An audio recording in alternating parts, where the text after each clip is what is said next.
what's been your main source of motivation for turning pro, Solomon? Just really the timing. I've had a good 4 years international experience on GB. I've seen a lot of styles, been all around the world. So the end goal is to turn pro, isn't it? So with the Olympics being postponed and messing about, it was just time to turn over and get myself cracking in the pro division, which is where it's at for me anyway. How has being with Sam Jones, S-Jam Boxing, helped you out so far? Yeah, it's good. Obviously, they've got a bit of reputation now in the game. Sam Jones has got a bit of pull as well with promoters, so he set me up a deal with Matchroom where I can now start to fight and put myself on the biggest platform. So that's what they've helped me do and helped me, you know, the transition of things going forward. All the little things that it's a business, pro boxing compared to the amateur boxing, and they're just there to make sure the business side of things is taken care of, so I can focus on my fighting. And we see with a lot of people who make their pro debut, obviously Johnny Fisher recently, Campbell Hatton, although it's a different scale because of his dad, there's sometimes a lot of anxiety, nerves as sort of you make the ring walk and the fight week as a whole. How are you going to manage those nerves? Just like I'm experienced. I'm an experienced amateur. I box international all around the world. So just going to do what I usually do on fight night. I'm confident in my preparation, confident I'm going to get the job done. So just going to do what I've been doing really for the last few years. Boxing amateur, I've got the experience. I just got to apply it. Fair enough. You see, I can see you're in your car. Are you on the way to the hotel now, or are you not staying? Tomorrow. I've just come back from the gym. I just done my last session in the gym. Yeah. How has that been? Like the whole camp as a whole? Have you had some good sparring? Anyone in particular? Yeah, I've had a lot of good sparring. I mean, to be honest, it's been about 3 training camps in one for me because I've been training a long time. I expected to make my debut early in the year, but we've had postponements and delays. So it's been a long training camp. I've done a lot of sparring with Joyce, Dubois, other guys that have been coming down, amateur guys. I've had Johnny Fisher, I've done a couple of rounds with. Another S-Jam boxer, Guido Vianello, done a few rounds with him. So it's been a long camp. It's been about 4 months over 4 months in the waiting for this fight. So just been training the whole time. And is there anything Johnny Fisher has said in particular about making that pro debut? I mean, you're expected to get the win, but is there any advice he's given you? No, not really. With Johnny, he's not had many amateur fights, Johnny. So he's still, technically, I've got more experience than him. So I think, I haven't really spoken to him about that, if I'm honest, but I think he just, like my coaches have said to me, just enjoy it. You know, you only get your debut once. You put the hard work in, be sensible, you know, go out there and fight and put the training in, but enjoy it as well because it'll soon be over. All right, best of luck, mate. Nice one. Thanks, Joe. If you go to James next, please. Solomon, how you doing, mate? Hello. Hello, mate. How you doing? Obviously, you mentioned the few postponements. You meant to make your debut at the start of the year. Has it been frustrating for you at all? Yeah, a little bit because I've been training long and hard for it, and wanted to get rolling, get myself fighting, and it's been a long time. And getting ready to peak, took 2 or 3 weeks out thinking I'm going to fight, then having to postpone it because license delays and stuff like that. It's out of my control. So it's been a bit frustrating, but I've just had to stay in the gym like I always do and get myself ready and just know that when I do start fighting, which is going to be this week, it's going to be thick and fast then for the rest of the year. You mentioned obviously hitting your peak, ready for a fight, and then obviously the postponement comes in. You've then got to almost restart again. How do you manage that, and what do you do in that situation? Yeah, a couple of times we've had to just realise, you know, we were getting to a stage where you can't hold your peak performance forever. So we've had to have a couple of days rest and then build it back up, not fall off it because we still maintain a good level of, you know, shape and fitness, but just had to have a couple of rest days here and there because it's been about, like I say, 3-4 month camp just for his debut. Is there any worry or risk of overtraining? Yeah, there is, of course, but that's why we had the little few days off. That's why my coach is there. They got experience, Max McCracken, because I'm one of them. I train all the time and I feel like I need to train. and he's got the experience to say you need a couple of days rest to just rebuild. You're not going to be at your peak forever. You know, you need to just rest and then build it back up again.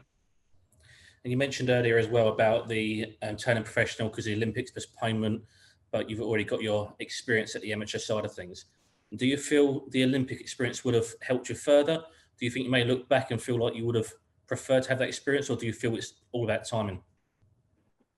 Yeah, of course, the Olympics is a great show, and no one's going to turn their nose up at the Olympics. But with it being postponed, nothing was a guarantee that I would even get qualification or go or anything. So I could have been waiting for nothing really. So of course, if someone had said to me, "You'll definitely go to the Olympics, get a medal, such and such," then of course it's a great experience. You can't turn your nose up at that. But there were so many uncertainties. That's why I turned over, more the uncertainties than anything. Absolutely. Also, as mentioned as well about your sparring, obviously when you was in Sheffield on Team GB, you sparred Anthony Joshua a lot. Obviously, he was world champion at the time, and I know you helped to prepare for his camp for the first Ruiz fight. Now, what sort of experience and advice has he given you?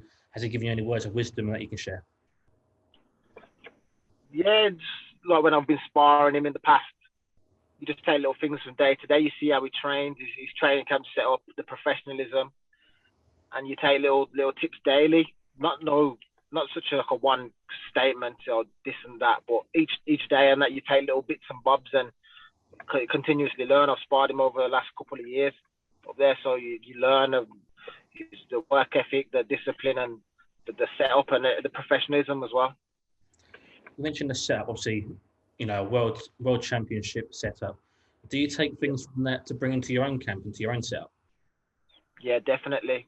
You know, you've got to have your different strength and conditioning aspect, your boxing aspect.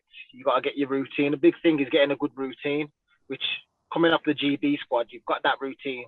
Turning pro, you're a bit out on your own feet. You've got to sort of build yourself up on your own. So it's been good knowing what to sort of expect and been able to, now I've built a decent training camp now where I've got a good routine. My training, you know, twice a day, and I've got a good setup there now. And you mentioned as well you've been sparring Joe Joyce and Daniel Dubois. You sparred them both before they're fighting each other. What was that like? Were they trying to pick your brains? What were the other one like? What was the? How was that for you in both camps? Yeah, I've said it. A lot of people were asking me the questions before the fight. Obviously, it's an interesting one, but I was just taking it as sparring and just learning from the sparring from two good fighters. So as far as I was concerned, it was just all about the sparring and getting the work in, to be honest. In terms of your debut, obviously, it's the first milestone in your professional career.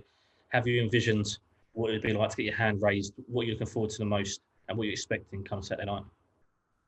Yeah, just looking forward to the whole experience.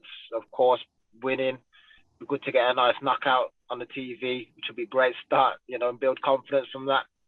But I know it's a long road ahead of this game, so I'm just going to take it one step at a time. But my eyes are set as if I've got the hardest 6 rounds of my life on my debut. That's what I'm prepared for, to just go out there and win. Main thing is just win every fight as it comes. Is it going to be strange boxing in front of no fans, or because you're coming over from the amateur side, are you already used to that now? Yeah, I'm kind of used to it. You know, boxing in Poland in a sports centre somewhere against people, with a couple of people there. It's nothing too new to me. Something I'm looking forward to, of course, but it's not going to be nothing that phases me. And the last thing I want to mention to you is, obviously at the weekend we saw Billy Joe Saunders and Canelo, a lot of shouts of him quitter. It's a very fickle sport. What are your thoughts on that, especially other fighters calling another fighter a quitter? Yeah, wow.